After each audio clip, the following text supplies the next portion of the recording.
O Dallagnol é um vagabundo, desculpa o termo aqui, é um vagabundo, ele não tem nem convicção naquilo que ele tá fazendo no Lava Jato. Tanto que ele tentou montar aquela ONG de 2,5 bilhões de reais de dinheiro que ele pegava lá dos acordos de leniência ali da Operação Lava Jato, ia ficar com aquele recurso e ele ia administrar com a ONG.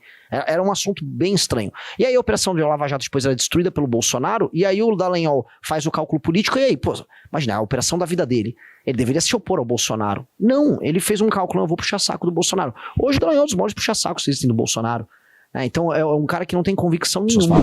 Nesse sentido, o MBL ainda abriu uma negociação, né, republicana em termos de ideário com o governo Bolsonaro no início, né? Não chegou a ter. Não chegou? Não chegou a ter. Assim, o nosso apoio ao Bolsonaro... Não, o Paulo Guedes tinha uma relação razoável. Tinha. Comigo, especial. Eu falava bastante com o Paulo Guedes. Eu já tinha percebido que o Paulo Guedes ele era bem intencionado em alguma medida, meio louco, e muito mal informado sobre como funcionava, por exemplo, o orçamento. Ele achava, por exemplo, que o orçamento que ele iria administrar em 2019 seria de fato determinado por ele.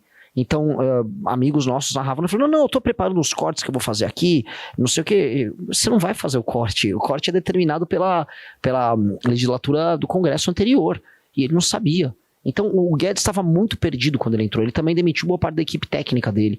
A gente tinha uma boa relação, mas ele no fim do dia se submetia ao governo dele ali. Então ele entrou naquela espiral toda de loucura dos caras. Vocês chegaram a defender o impeachment do Bolsonaro, sim, né? Sim. E como é que isso caiu para os membros, não só do MBL, mas da direita como um todo, que de uma certa forma se assemelhava ao MBL em algumas causas e também precisava do MBL em alguns apoiamentos políticos?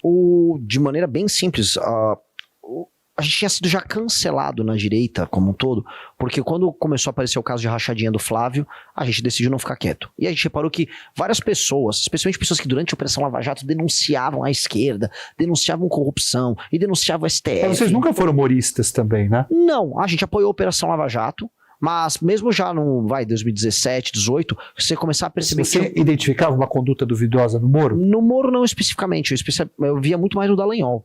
Tanto que o Dallagnol, ele tava tentando tocar aquela ONG... Mas ele tentou usar o MBL, né? O Dallagnol? Nunca teve muito papo, não. O Dallagnol é um vagabundo, desculpa o termo aqui, é um vagabundo, ele não tem nem convicção naquilo que ele tá fazendo no Lava Jato. Tanto que ele tentou montar aquela ONG de 2,5 bilhões de reais de dinheiro que ele pegava lá dos acordos de leniência ali da Operação Lava Jato, ia ficar com aquele recurso e ele ia administrar com a ONG. Era um assunto bem estranho. E aí a Operação de Lava Jato depois era destruída pelo Bolsonaro, e aí o Dallagnol faz o cálculo político, e aí, pô, imagina, a operação da vida dele. Ele deveria se opor ao Bolsonaro. Não, ele fez um cálculo, eu vou puxar saco do Bolsonaro. Hoje o Dallagnol é um dos maiores puxa-sacos que existem do Bolsonaro. Então é um cara que não tem convicção nenhuma. Isso eu acho muito preocupante. Então, à época, a gente já tinha muitas críticas à Lava Jato, especialmente críticas ligadas às 10 medidas contra a corrupção. Que Bom, o Kim Kataguiri continua no MBL. Óbvio. Meu irmão, líder de governo... Desculpa, líder de governo ainda não, né?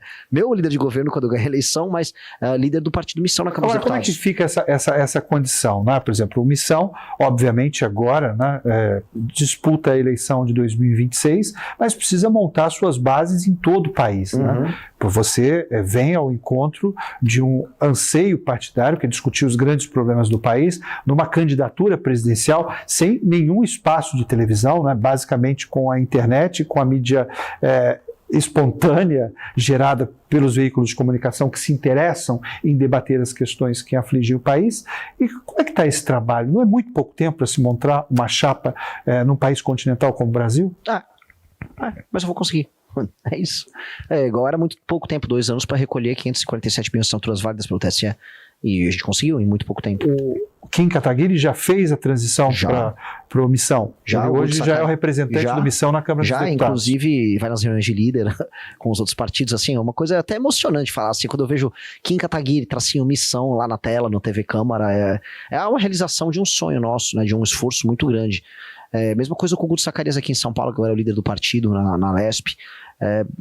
Às vezes eu nem... Né, eu acordei, assim, sexta-feira de manhã, eu fiquei olhando assim, falei, nossa, o Kim é líder do nosso partido.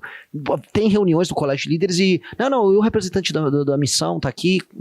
Está acontecendo. Porque a gente sempre falou, olha, a gente precisa sentar na mesa. A gente precisa ter um partido para sentar na mesa. E a mesa é a mesa do colégio de líderes. Tá o cara do PT, o cara do PL, o cara do PSDB, do MDB, e nós agora estamos lá. Agora é aumentar a bancada, é aumentar a nossa força. E nós vamos conseguir isso. Então é passo a passo. Nosso projeto é um projeto difícil, porque a gente está enfrentando um jogo que é muito duro, mas a gente tem duas coisas que eles não têm. Um, a gente é muito íntegro. E dois, nós somos mais inteligentes. Nós estudamos mais do que eles. Então vai ter sobressalto, vai doer, mas vai dar certo. Gostou desse vídeo? Então já deixa o like para ajudar o canal, se inscreve aqui para não perder os próximos conteúdos e ativa o sininho para ser avisado sempre que sair vídeo novo por aqui.